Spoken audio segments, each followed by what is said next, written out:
peux mettre en place dès maintenant pour augmenter considérablement ton niveau d'intelligence, c'est de t'entourer par des personnes plus intelligentes que toi. On dit que si tu n'es pas la personne la plus bête de la pièce, alors tu n'es pas dans la bonne pièce. Moi, on m'a toujours reproché de traîner qu'avec des personnes qui sont plus intelligentes que moi. Je sais qu'à l'époque, quand j'avais à peu près 20 ans ou 18 ans, mes amis, c'était des gens qui avaient 24 ans, 25 ans, parce qu'ils avaient le recul sur la vie par rapport à moi. Donc, je passais mes soirées avec ces gens-là, je découvrais énormément de choses. Et ça m'a beaucoup aidé au quotidien. Et même, il y a des personnes qui sont moins âgées que vous, mais qui savent quand même énormément de choses. Donc, toujours faire en sorte de t'entourer par des gens qui savent énormément de choses. Et même si tu sais parfois des choses, fais en sorte d'être la personne la plus bête de la salle. Quand tu fais en sorte d'être la personne la plus bête de la salle, de ton entourage, tu vas toujours apprendre un maximum de choses et tu verras que ton niveau d'intelligence va toujours augmenter considérablement. Le quatrième point qui va te rendre super intelligent, c'est d'agir sur ton alimentation. Parce qu'en fait, quand on pense intelligence, on ne fait pas forcément allusion au corps. On pense toujours que tout se passe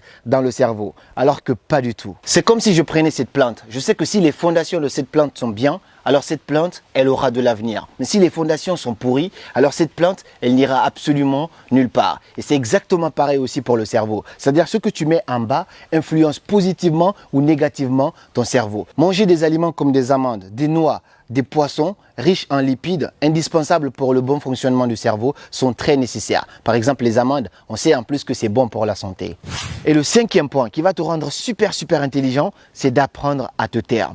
On n'a pas forcément ce réflexe à chaque fois, quand on est en groupe, quand on est en soirée, on a toujours envie d'étaler notre connaissance, d'être la personne qui va prendre la parole devant tout le monde. Mais quand tu fais ça, tu ne gagnes pas grand-chose. Ce n'est pas pour rien qu'on a deux oreilles et une seule bouche. Cette capacité à nous taire, à laisser les autres parler, va d'abord augmenter considérablement notre niveau de charisme et en plus de ça, va augmenter notre niveau d'intelligence. C'est donc pour ça qu'on dit que tout ce que je sais, c'est que je ne sais rien. À chaque fois, je me fais passer pour quelqu'un qui ne sait rien pour apprendre davantage des autres. Et le sixième point qui vient compléter le cinquième point, c'est d'apprendre à gérer la solitude. Parce qu'en fait, la mauvaise solitude, c'est celle que tu subis. Mais la bonne solitude, c'est celle que tu as choisie. Il faut comprendre que la solitude nous permet d'augmenter notre créativité. Imagine, tu as accumulé assez d'informations avec le point numéro 5 par exemple. Quand tu prends un temps de silence pour toi, cela te permet de filtrer ces informations, de mieux les trier et les assimiler. D'ailleurs, Albert Einstein, il a découvert la plupart de ces grands théorèmes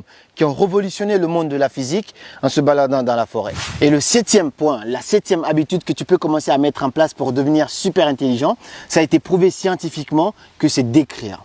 Écrire permet en fait d'être beaucoup plus clair